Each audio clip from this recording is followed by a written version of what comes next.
اعوذ باللہ من الشیطان الرجیم بسم اللہ الرحمن الرحیم سورہ انفال سورۃ الانفال آیت نمبر 45 سے 61 تک۔ اے ایمان والو، جب کسی گروہ سے تمہارا آمنا سامنا ہو تو ثابت قدم رہو اور اللہ کو بہت یاد کرو تاکہ تم فلاح ہو، اور اللہ اور اس کے رسول کی اطاعت کرو اور آپس میں جھگڑا نہ کرو، ورنہ تم ہمت ہار بیٹھو گے اور تمہاری ہوا اکھڑ جائے گی، اور صبر کرو، بے شک اللہ صبر کرنے والوں کے ساتھ ہے۔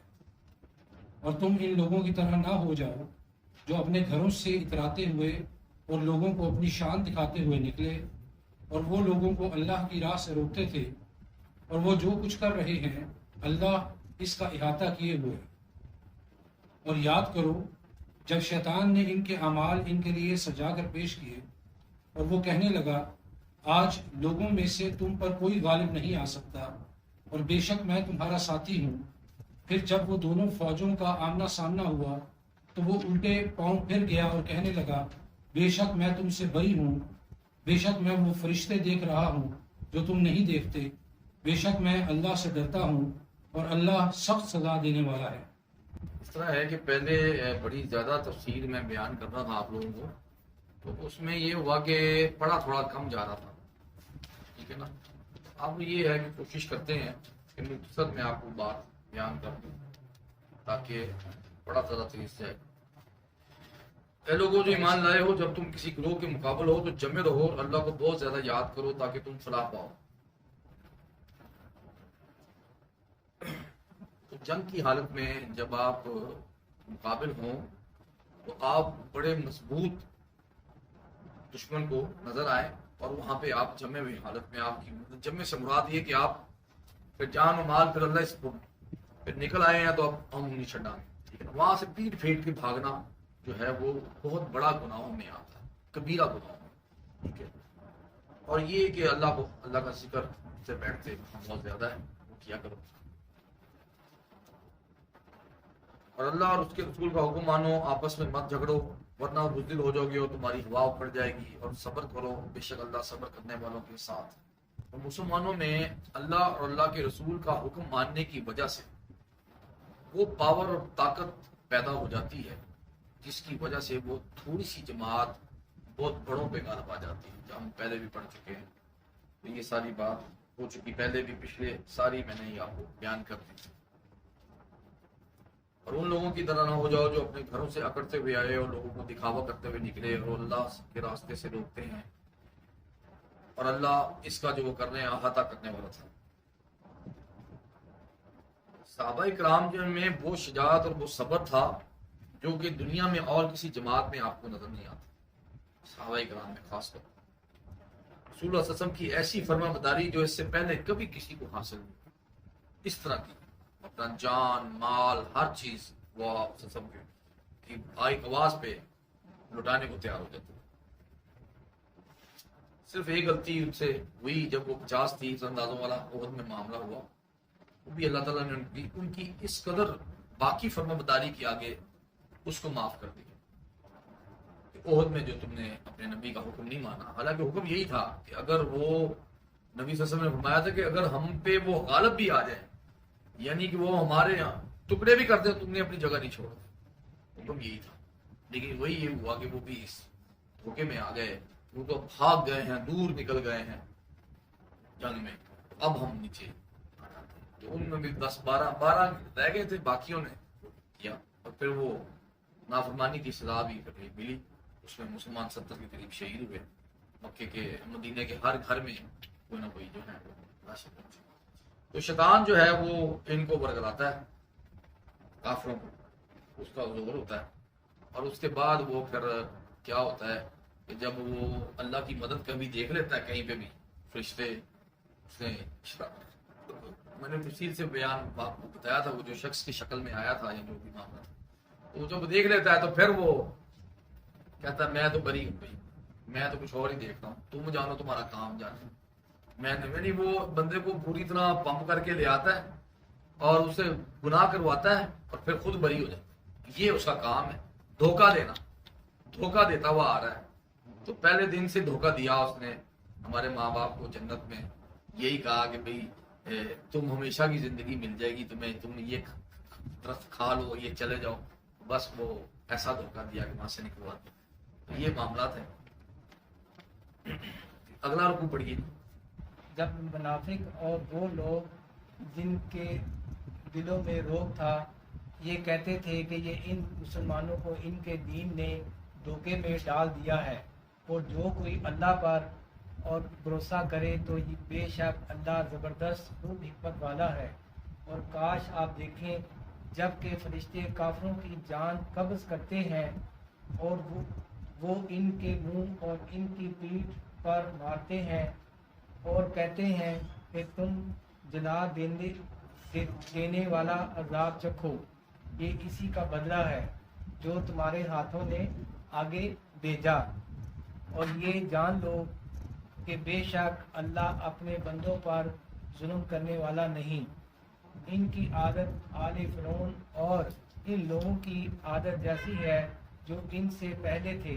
انہوں نے اللہ کی آیات کا انکار کیا تو اللہ نے ان کے گناہوں کی وجہ سے انہیں پکڑ لیا. بے شک اللہ خوب طاقت ور سخت سزا دینے والا ہے.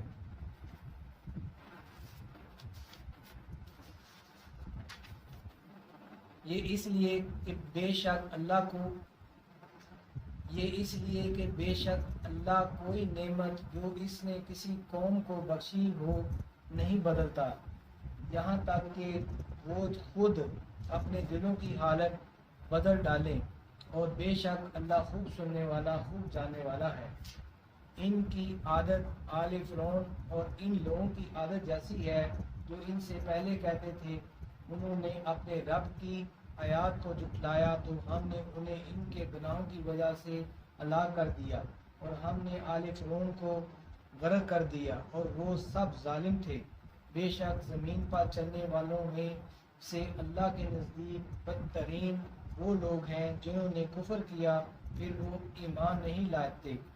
وہ جن سے آپ نے معاہدہ کیا پھر وہ ہر بار اپنا عہد توڑ ڈالتے تھے، اور وہ اللہ سے ذرا نہیں ڈرتے.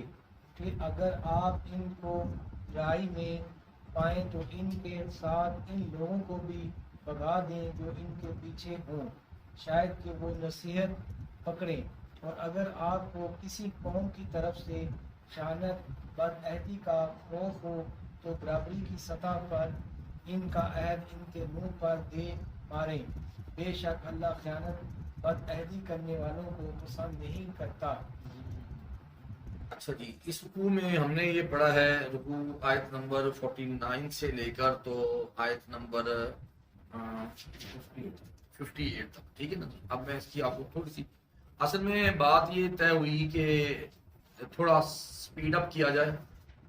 جس کو زیادہ ڈیٹیل کر چاہیے وہ بعد میں مجھ سے فون کر کے یا میسج کر کے یا وہ علیحدہ کو ٹائم سیٹل کر کے، یعنی اس کلاس کے لیکچر کے بعد اس کو زیادہ ڈیٹیل وہ بھی حاضر ہے.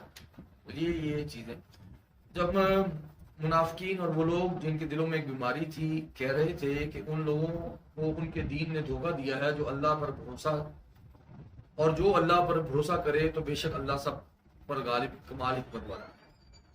کافروں کے ساتھ یہاں پہ اکثر ذکر آیا، پہلے بھی ہم پڑھتے آ رہے ہیں. کچھ لوگ ایسے بھی ہوتے ہیں جو ان کے لیے ہمدردی رکھتے ہیں، امن معاملہ جنگ نہ ہو، قتل و غارت نہ ہو، معاملت نہ ہو، وہ بھی انسان ہے. اس قسم کے آج بھی پائے جاتے ہیں، یہ بالکل ساتھ ساتھ چلتے ہوتے ہیں. یہ مسلمانوں کا اپنوں کا نقصان اس وقت کر لیتے ہیں جب یہ ان کے اوپر بھروسہ کر لیتے ہیں کہ جی وہ تو کہہ رہے ہیں ہم جنگ نہیں کرنا چاہتے، سازشیں وہ کر رہے ہوتے ہیں، ٹھیک ہے نا. اور جب ان کو موقع ملے نا کبھی کافروں کو تو وہ تو آپ کو نہ چھوڑیں، وہ ان کو تو پتہ ہے. یہ ان کے لیے ہوتے ہیں کھلونے منافقین، ٹھیک ہے نا. یہ ہمارے شروع سے رہے ہیں، میر جعفر بھی رہا ہے ہمارے اندر، ٹھیک ہے نا، میر صادق بھی چلا ہے. تو یہ مسلمانوں کے اندر یہ ایک خامی آپ سسم کے وقت سے ہی یہ چلی آ رہی ہے کہ منافقین بھی پیدا ہوتے ہیں صاحب، دعویٰ ان کا یہ ہوتا ہے. تو وہ جب انہوں نے دیکھا انہوں نے کہا یہ کیسے لوگ ہیں، ان کو کیسا دھوکہ دیا ہے نبی صلی اللہ علیہ وسلم نے، وہ جو بدار مسلمان تھے اور کافروں کے ساتھ ملے ہوئے تھے کہ اپنی ساری قوم کو مروانے لگے، ہم تو 1200 ہیں اور یہ جو ہے یہ تو 300 بندے ہیں بغیر سر و سامانی، تو یہ کیسا دھوکہ دیا انہوں نے. وہ یہ منافقین، ان کے دلوں میں روگ تھا، وہ یہ کہہ رہے تھے. وہ بیماری تھی، وہ بیماری دنیاوی لالچ، دنیا کی زندگی اور اسی کو جنت بنانے کی یہ بیماری ان کے دلوں میں آج بھی ہے، آج بھی ہمارے لوگوں میں. اور ایسے لوگوں کے لیے پھر یہ کہ کاش تو دیکھے جب فرشتے ان کی جانیں قبض کرتے ہیں جنہوں نے کفر کیا، ان میں کافر بھی اور منافقین وہ بڑے کفر کرنے والے ہوتے ہیں، کیونکہ ان کا دعویٰ یہ ہوتا ہے کہ اشہد لا الہ الا اللہ و اشہد ان محمد، اور نبی کے حکم ہی ان کو پسند نہیں ہوتے، اور قرآن میں ہی ان کو دوپٹے کی آیات جو ہے وہ دقت لگتی ہے، اور مردوں کو جہاد کی آیات جو ہے وہ دقت میں ڈالتی ہے. یہ کیا آیات ہے؟ کلمہ پڑھے ہوئے ہیں مسلمان مرد اور عورتیں دونوں کی مثال دے دی کہ عورتیں جو ہیں ان کو قرآن کی آیتیں بری لگتی ہیں، تو وہ مسلمان ہے نا، اپنے آپ کو کہہ رہے ہم سارے مسلمان ہیں، اور مرد جو ہے ان کو جہاد برا لگتا ہے، ٹھیک ہے نا. اور اگر دشمن کے آگے نہیں کھڑے ہوئے تو آج جہاد قرآن کے ذریعے تو کرنے کا حکم ہے نا کہ آپ دین کو پھیلانے کے لیے، ان کو وہ برا لگتا ہے، دین کے لیے نہیں نکلتے گھر سے، اپنے رشتہ داروں کے گھروں میں ہی نکلے نا دین کے لیے. تو یہ بھی بہت بڑی تبلیغ ہے کہ میں سوچ کے نکلوں آج میں جا رہا ہوں ماموں کے گھر، آج میں جا رہا ہوں چاچا کے گھر، میں دین کی تبلیغ کرنے جا رہا ہوں. تو یہ بھی ایک جہاد ہے، ان سے بھی باتیں سننی پڑیں گی آپ کو، تو یہ نہیں ہوتا. تو ان لوگوں کے لیے یہ ہے کہ جب انہوں نے کفر کیا ہوا ہوتا ہے تو جب فرشتے جب ان کو پکڑتے ہیں تو ان کے چہروں اور ان کے پشتوں پر مارتے ہیں، اور دوسرا ان کو جلنے کا عذاب. 4 سٹیجز اللہ تعالیٰ نے قرآن میں عذاب کی بتائی. ایک تو سورہ رات میں آپ کو بتایا کہ جو لوگ اللہ اور اللہ کے رسول کی نافرمانی، ان کے گھر کے قریب مصیبت اترتی رہے، یعنی دنیاوی زندگی ان کی تنگ ہو جائے گی، ایک مصیبت جائے گی دوسری آئے گی، اور دل ان کے مطمئن ہوں گے. ایک یہ سٹیج.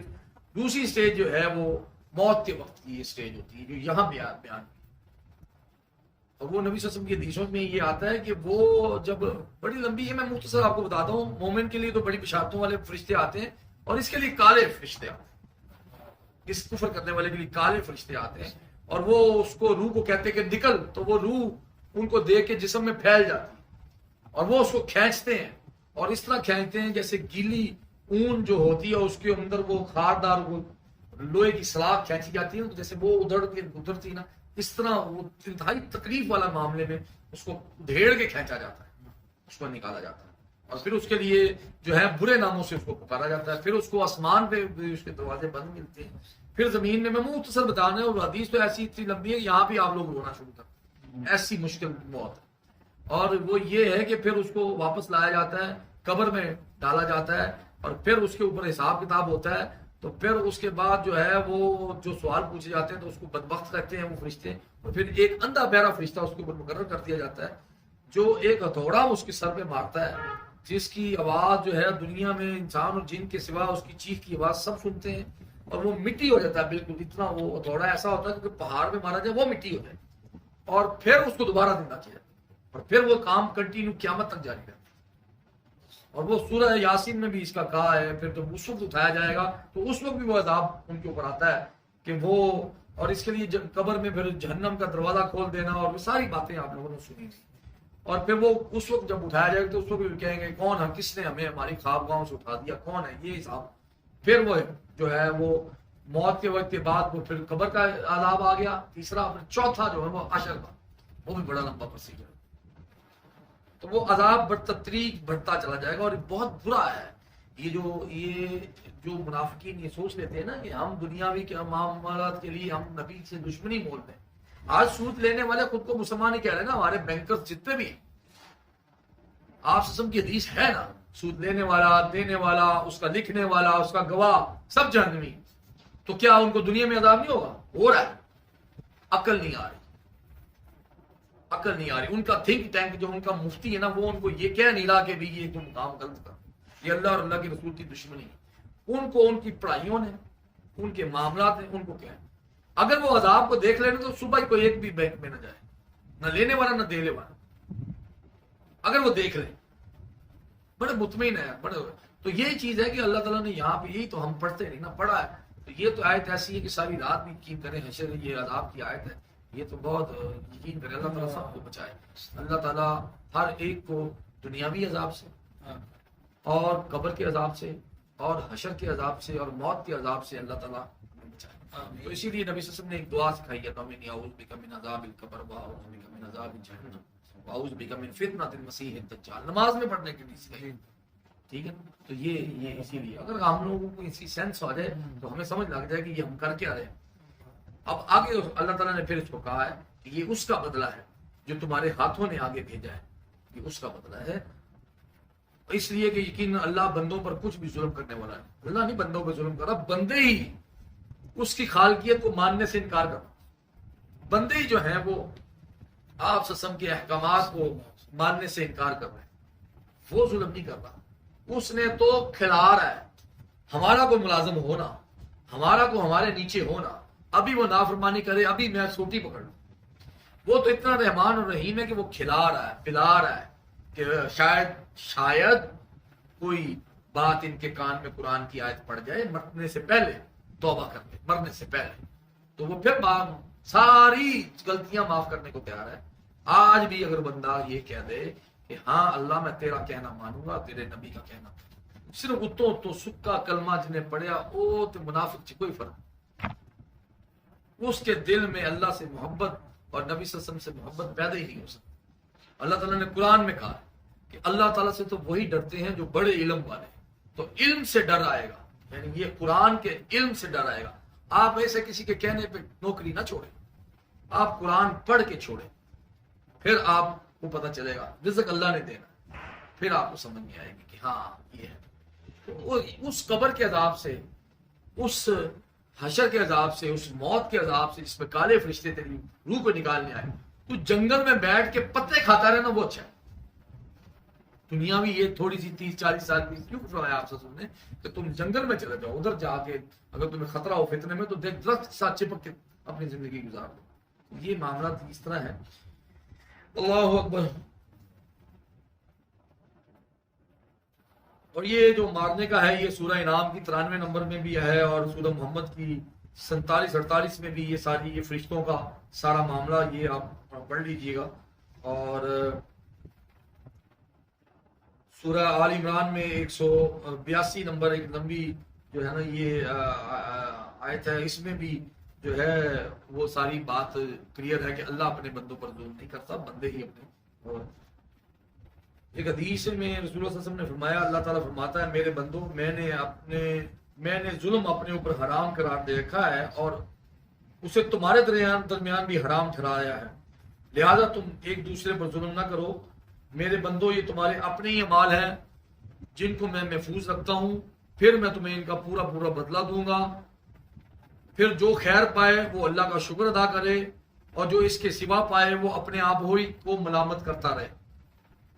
یہ اللہ کے پاس محفوظ ہے. ہم نے پڑھا تھا یہ اب رمضان میں کہ 2 لکھنے والے لکھ رہے ہیں ہر چھوٹی سی چھوٹی بات کو بھی، وہاں پہ وہ دفتر پیش کیے جائیں گے پورے رجسٹر، اور اس میں یہ محفوظ ہے. یہ اس لیے اللہ تعالیٰ نے دنیا کا نظام بنایا ہے کہ آخرت میں اچھے انسانوں کو خیر ملے گی اور برے انسانوں کو جہنم ملے گی. تو یہ سارا نظام اس لیے بنایا.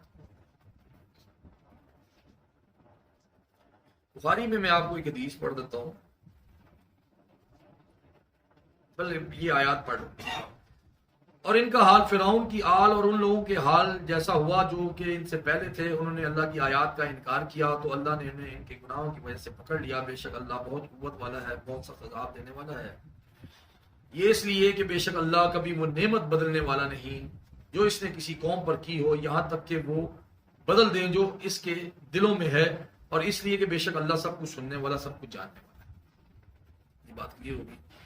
یہ فرعون کے ساتھ بھی جو لوگ جس طرح فرعون بادشاہ بنا ہوا تھا اور اللہ کی نافرمانی پہ تھا، اسی طرح ابو جہل بھی اسی طرح ہی اپنی سرداری کے لیے وہ یہی سیم ہی کلمات. دیکھیے شیطان نے نا انسان کے منہ سے نا، ہر نبی کی مخالف کرنے والوں کے منہ سے نا سیم ہی کلمات نکالے. یہ جادوگر ہے، یہ تو تمہیں نکالنا چاہتا ہے، یہ تو تمہارے اوپر سردار بننا چاہتا ہے. میں تو سیم اس نے وہی وسوسے، یعنی اس کا دعویٰ ایک ہی رہا ہے ہر دفعہ. یہ انسان بیوقوف بنا ہے، اس نے دعویٰ ایک ہی رکھا ہے. آج بھی اس نے دعویٰ ایک ہی رکھا ہے. وہ نام بدل کے شراب بھی پلوائے گا، وہ جوا بھی کھلوائے گا، وہ تیرے سے سود بھی کروائے گا. وہ سارے نظام اصل میں اس نے کام یہ کرنا ہے کہ اللہ اور اللہ کے رسول کی نافرمانی کرنا، بس اس نے یہ کام کرنا. دیکھیے نا آج اگر فیشن کے نام پر مردوں کو کہا جائے تو وہ اپنے ٹخنوں سے بھی نیچے، ایڑیوں سے بھی نیچے پینٹ لے لیتے ہیں. یہ فیشن کر رہے ہیں. حالانکہ یہ حکم عورتوں کے لیے تھا, اب اس نے مردوں کو ٹکنے کے اوپر رکھنا تھا. اب شیطان نے آپ کو جیسا بتایا کہ آپ کلمہ بھی پڑھتے ہیں اور آپ اپنے نبی کی نافرمانی بھی کرتے ہیں. میرے لیے تو اتنا ہی کافی ہونا چاہیے کہ یہ کیا سبب تھا اور کیا نہیں تھا. میرے لیے اتنا ہی کافی ہونا چاہیے کہ میرے نبی کا حکم تھا, بس ٹھیک ہے, ختم ہو گئی. یہ ہوتی محبت. آپ وسلم سے پیار کا تقاضا تو یہ ہے کہ آپ وسلم کی حدیث سنی, آپ وسلم نے فرمایا یہ بات, ہم نے کہا بس ٹھیک ہے, اوکے, ہم نے سنا ہے اور ہم مانیں گے. یہ ہوتی ہے محبت. ٹھیک ہے, نبی صلی اللہ علیہ وسلم سے محبت. اور ایسے لوگوں کے لیے پھر یہ, اور جو جواز پیش کریں اور جو دلائل پیش کریں دنیاوی, وہ تو پھر اس وقت بھی تھے, وہ تو چلے ہی آ رہے ہیں, وہ شیطانی دلائل ہوتے ہیں. دین میں ہمیں جو کہا گیا سورہ بقرہ کے آخر میں جو مشہور آیات 2 ہیں, انہوں نے کہا ہم نے سنا اور ہم نے مانا. ہم ایمان لائے اس نبی پر بھی, سارے انبیاء پر بھی, ملائکہ پہ بھی, آپ پہ جو نازل ہوا اس پر بھی, اور جو آپ بیان کرتے ہیں اس پر بھی. تو جب آپ ایمان لائے, آپ نے مان لیا, تو پھر آپ مان لیجیے, پھر اوپر سے نہیں ہونا چاہیے. تو یہ باتیں ساری ہیں. بخاری میں ایک لمبی حدیث ہے, میں اس کی مختصر آپ کو بتا دیتا ہوں کہ صحابہ کہتے ہیں کہ ہم ایک جنازے میں نبی صلی اللہ علیہ وسلم کے ساتھ تھے, قبرستان میں گئے, اور وہاں پہ ہم لوگ بیٹھے ہوئے تھے. تو آپ سب نے فرمایا کہ بے شک اللہ نے جس کا مقدر جنت تھا وہ لکھ دیا, اور جس کا مقدر جہنم تھا وہ لکھ دیا, بے شک لکھ دیا. تو صحابہ کرام وہاں پہ قبروں کو دیکھ کے آپ سے یہ فرما رہے ہیں, تو صحابہ کرام نے بالکل وہی سوال کیا جو آپ کے اور ہمارے ذہن میں بھی آتا ہے, بالکل اسی طرح سیم. حضرت علی رضی اللہ تعالیٰ نے فرمایا تو پھر ہم جو ہیں وہ اپنی جو تقدیر لکھی ہوئی ہے اسی کو مناسب سمجھ کے پھر ہم اسی کے مطابق پھر ہم عمل کرتے ہیں. پھر ہم اتنا وہ کیوں, اگر تو ہمارے لکھا ہی ہوا ہے کہ جتنا جنت جانا جنت جانا, جنت جانا جنت جانا, تو پھر آپ سب نے بڑا ہی پیارا جواب دیا. آپ سب نے فرمایا کہ تم اچھے اعمال کرو, تم میں سے جس نے جنت میں جانا ہے اس کے لیے وہ اچھے اعمال آسان ہوں گے, وہ خود بخود اس سے ہوتے چلے جائیں گے. اور جس نے جہنم میں جانا ہے اس کو برے اعمال اس کے لیے آسان ہوں گے, اچھے اعمال اس کے لیے مشکل ہوں گے, وہ خود بخود اس سے برے اعمال ہی ہوں گے. وہ بظاہر اوپر سے کوشش بھی کر رہا ہے نا نیکی کرنے کی, تو اسے نیکی ہو نہیں رہی, اس کا دل مان نہیں رہا, اس کو اس نیکی کی سمجھ میں نہیں آ رہی. تو اس لیے جو ہے جو جنتی ہوگا اس کے لیے اچھے اعمال آسان ہوں گے, اور جو جہنمی ہوگا اس کے لیے برے اعمال آسان ہوں گے. یہ معاملہ اسی طرح. حالانکہ اللہ تعالیٰ نے, آپ کو یاد ہوگا سورہ نساء کا آخری آیت آئے گی, سورہ نساء کی 147, یہی میرا خیال ہے 4 پارے کی آخری آیت ہے. میں آپ کو پڑھ دیتا ہوں.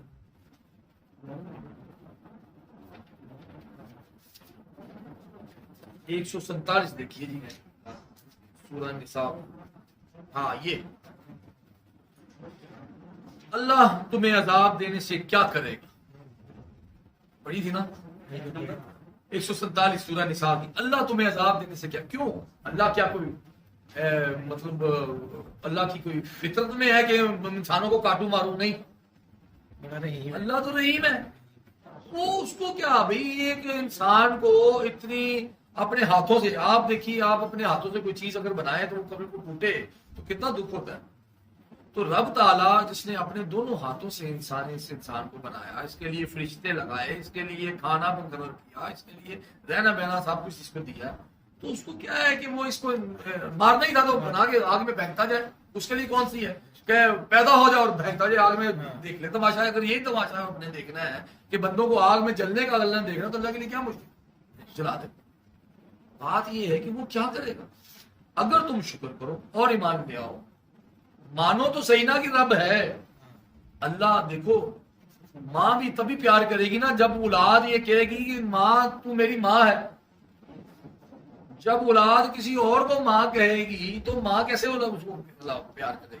جب وہ کہے گی میں تیرا ہوں ہی نہیں, ٹھیک ہے نا, تو نے تو آرام سے مجھے پیدا کیا, تو وہ ماں اسے محبت تو نہیں کرے گی.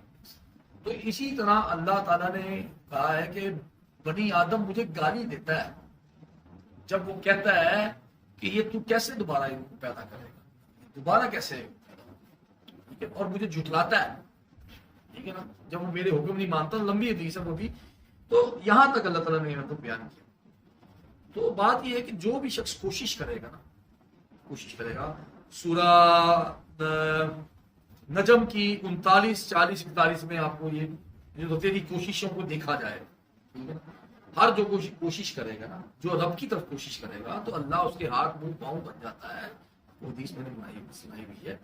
تو جو بھی کوشش کرے گا نا تو وہ اسی طرح آپ کہہ لیجیے کہ سورہ عنکبوت میں بھی آتا ہے 29 کی 69 نمبر, کہ جو اللہ کی جانب کوشش کرے گا اس کی کوشش کی قدر کی جائے, اس کی کوششیں دیکھی جائیں.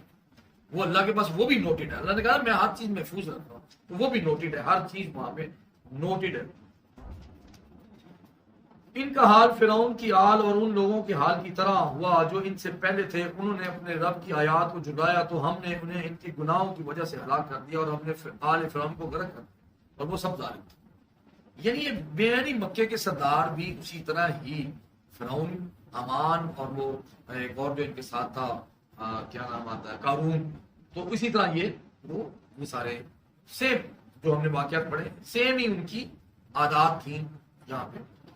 بے شک سب جانوروں سے برے اللہ کے نزدیک وہ لوگ ہیں جنہوں نے کفر کیا سو وہ ایمان نہیں لاتے.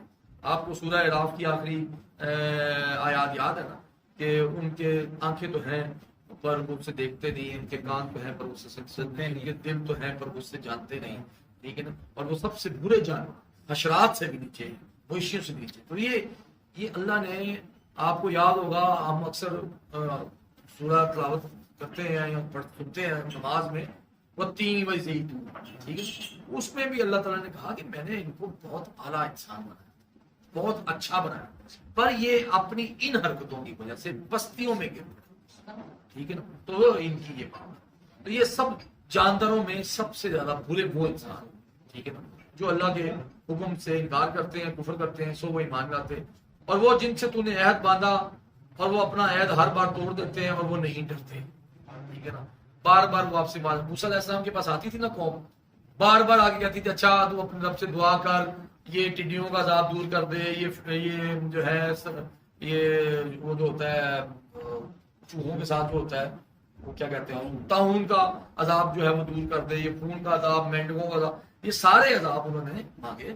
اور ہر دفعہ انہوں نے یہی کہا کہ تو دعا کر, ہم بات مان لیں گے. اور آج بھی ہمارے لوگ جب محفل میں ہوتے ہیں, جمعہ سنتے ہیں, عید کا لوگوں نے سنا, تو وہ سارے عہد کر کے گئے کہ جی بات یہ ہے کہ اب ہم آئندہ سے رمضان گزارا ہے, ہم آئندہ سے اب بہت اچھے ہوں گے. لیکن کیا ہوگا, وہ بعد میں اب پھر اپنے اپنے کاموں میں سارے مست ہیں. تو آپ دیکھیے جو مسجدیں کی 10 صفیں بھری ہوئی ہوتی تھی, آج ایک نہیں کر رہی, تو سارے اپنے کام ہیں, ٹھیک ہے نا. تو یہ ہے کہ وہ اپنا اللہ کو یہ لوگ بڑے ناپسند ہیں. جب آپ کہتے ہیں نا اشہد اللہ الہ الا اللہ واشہد ان محمد رسول اللہ, پتہ یہ کیا ہے, کیا ہے یہ؟ سارے کہتے ہیں, کوئی کہتا ہے یہ گواہی ہے, کوئی کہتا ہے یہ کلمہ ہے, یہ ایک عہد ہے, یہ اپنے رب کے ساتھ اور اپنے نبی کے ساتھ ایک عہد ہے, وعدہ ہے. جب میں کہتا ہوں نا اشہد اللہ الہ الا اللہ, تو میں یہ کہتا ہوں کہ اللہ کے سوا کسی کی نہیں مانسی, یہ میرا وعدہ ہے. یہ گواہی تب ہوتی ہے جب میں اس کا وعدہ, میرے اندر سے میرا وعدہ ہوتا ہے کہ اچھا اللہ یہ میں نے کہا ہے کہ تیرے سوا میں گواہی دیتا ہوں, تیرے سوا کوئی عبادت کے لائق نہیں, تو میں ایاک نعبد و ایاک نستعین پڑھتا ہوں. تو یعنی کہ میں تجھی سے مانگوں گا, تیرا قرآن پڑھوں گا, بس اس کے علاوہ میرے زندگی میں اور کسی چیز کی کوئی اہمیت نہیں, ٹھیک ہے. واشہد ان محمد رسول اللہ, یعنی یہ بھی میں گواہی دیتا ہوں کہ جو محمد رسول اللہ صلی اللہ علیہ وسلم ہے وہ اللہ تعالیٰ کے رسول ہے, یعنی اللہ نے ان کو ہمارے اوپر مبعوث فرمایا ہے, یعنی ان کا کہنا ماننا بھی اللہ کا کہنا ماننا ایک برابر. تو یہ میرا عہد ہوتا ہے, یہ وعدہ ہوتا ہے, ایسے سکی تھوڑی گواہیاں ہو جاتی, ٹھیک ہے نا. تو یہ ایک عہد ہوتا ہے, تو ہم وہ عہد توڑتے, ٹھیک ہے نا, ہم وہ بات کو سمجھتے نہیں. تو وہ پھر اللہ تعالیٰ کہتے ہیں ایسے لوگ ڈرتے ہیں. یہ مسلمانوں میں یہ لوگ منافقین کہلاتے ہیں, جو اس عہد کو توڑ دیں, جو دونوں گواہیاں دیں اور اس کے بعد ان کی پرواہ نہ کریں. ان لوگوں کو مسلمانوں میں منافقین کہا جاتا ہے, ٹھیک ہے. جب تک کہ وہ پلٹ نہ آئے اسلام کی طرف, یعنی قرآن اور حدیث کی طرف, جب تک ان کے دلوں میں وہ محبت پیدا نہ ہو جائے کہ یہ اللہ کا حکم ہے, میری جان بھی قربان, میرا مال بھی قربان, میری اولاد بھی قربان. یہ محبت اللہ سے, سب سے زیادہ محبت اللہ تعالیٰ سے, پھر اس کے بعد سب سے زیادہ محبت حضرت محمد صلی اللہ علیہ وسلم, اپنی جان مال ہر چیز محمد صلی اللہ علیہ وسلم کے اوپر قربان. تو یہ ہے پھر محبت, اور یہ ہے پھر عہد.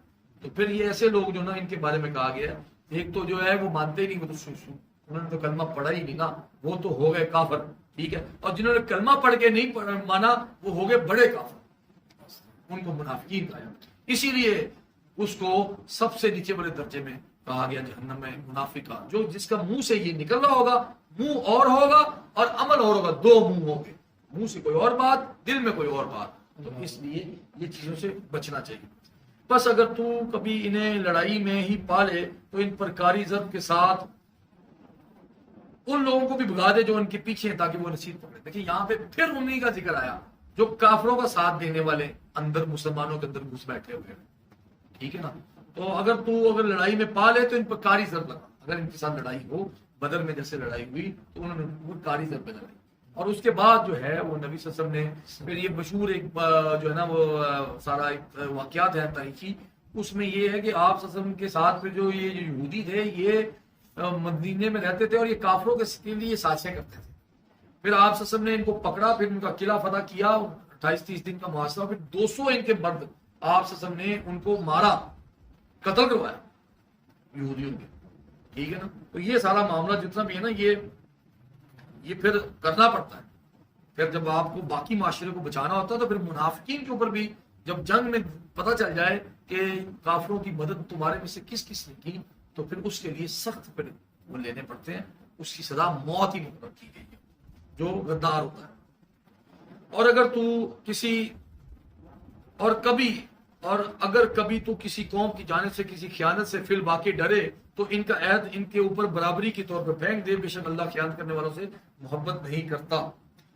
تو یہ بھی ہے کہ مسلمان جو ہیں وہ اپنے ان میں رحم دلی زیادہ ہوتی ہے. تو جب خبر ملتی کہ کافروں نے کوئی معاہدہ کیا تھا تو وہ توڑ دیا, تو وہ اس میں سوچتے ہیں کہ اب ہم کیا کریں, ہم تو معاہدے میں اور یہ اس طرح.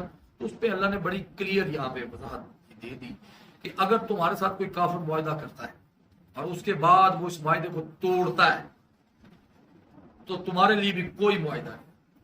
صلح حدیبیہ ہوا, اس کے بعد ان کافروں نے خفیہ طور پر ایک یہودیوں کا سپورٹڈ قبیلہ اس کی مدد کی, وہ واضح ہو گیا. تو ان کا معاہدہ جو ہے نا صلح حدیبیہ کا توڑ کر رسول صلی اللہ علیہ وسلم نے پھر ان پر خبر دینے کے بغیر چڑھائی, پھر وہ کھلی چھٹی, پھر پھاڑ لو ہے نا, پھر وہ یہ نہیں ہے, ٹھیک ہے نا. تو ایک تو یہ واقعہ ہوا.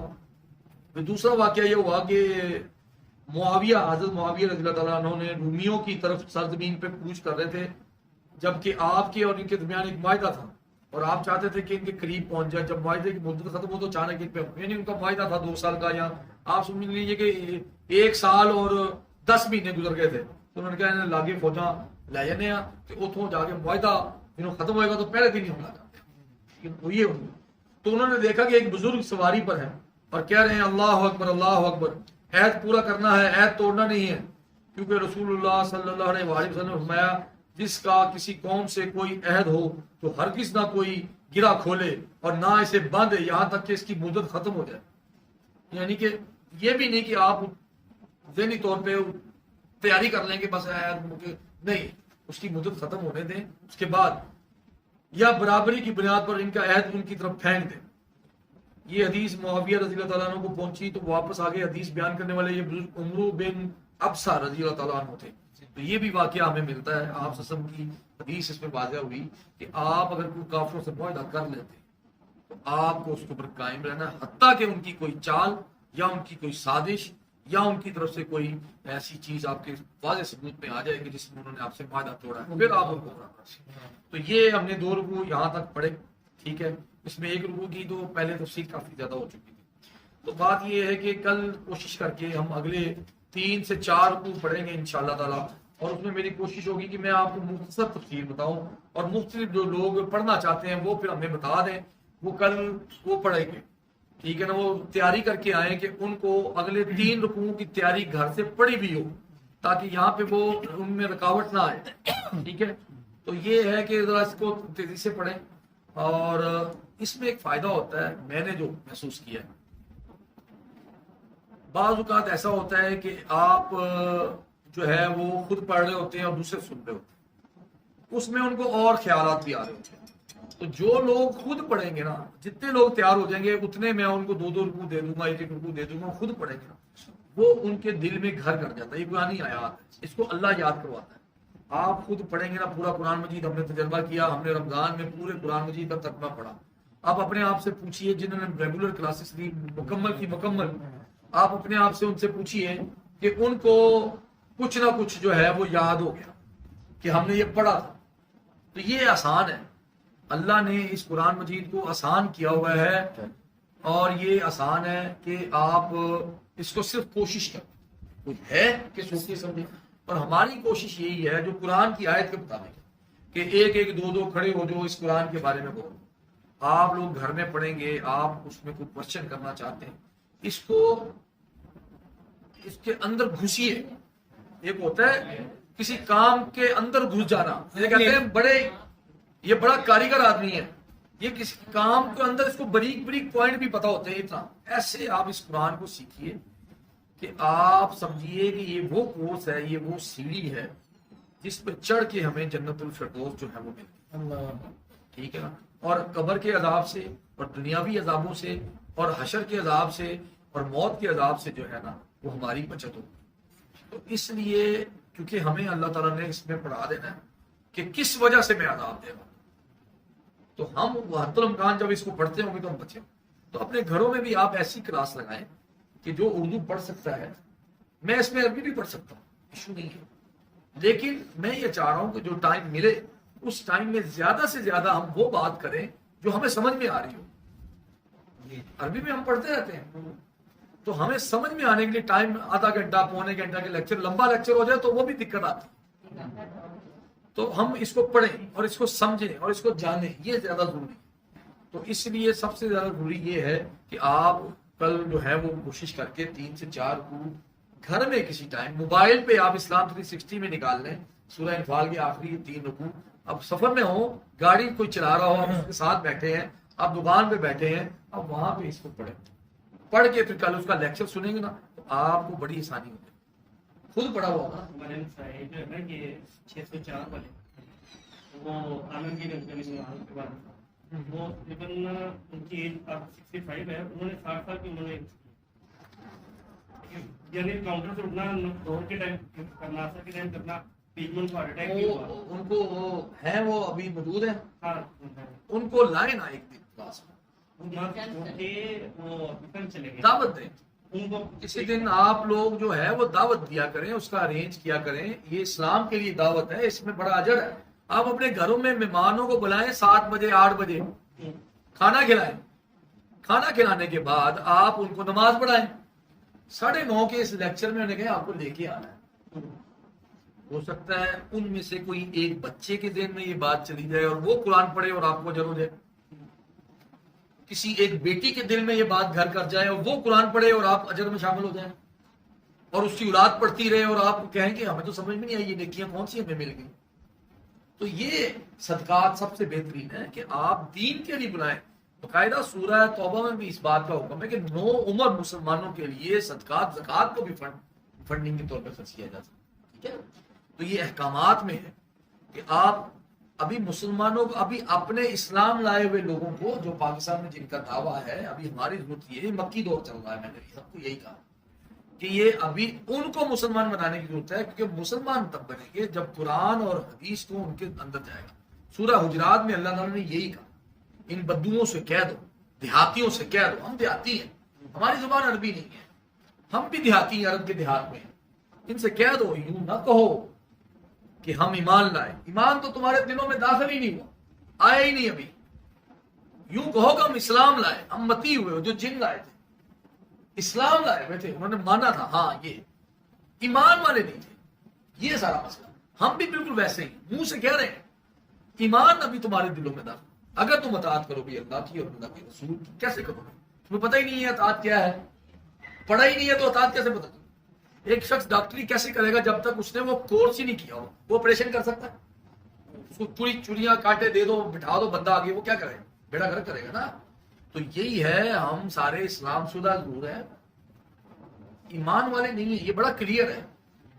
سارے کلمہ پڑھے ہوئے, اسلام لائے ہوئے, ایڈمیشن لیا ہوا ہے اسلام میں, کانوں میں پیدا ہوئے, اذانیں دی ہوئی ہیں, تکبیریں ہوئی ہیں, ایڈمیشن لیا ہوا تم نے، پاس نہیں کیا یہ کورس تمہارا تب پاس ہوگا جب تم قرآن کو سمجھ کے پڑھو گے اور حدیث کو سمجھ کے پڑھو گے۔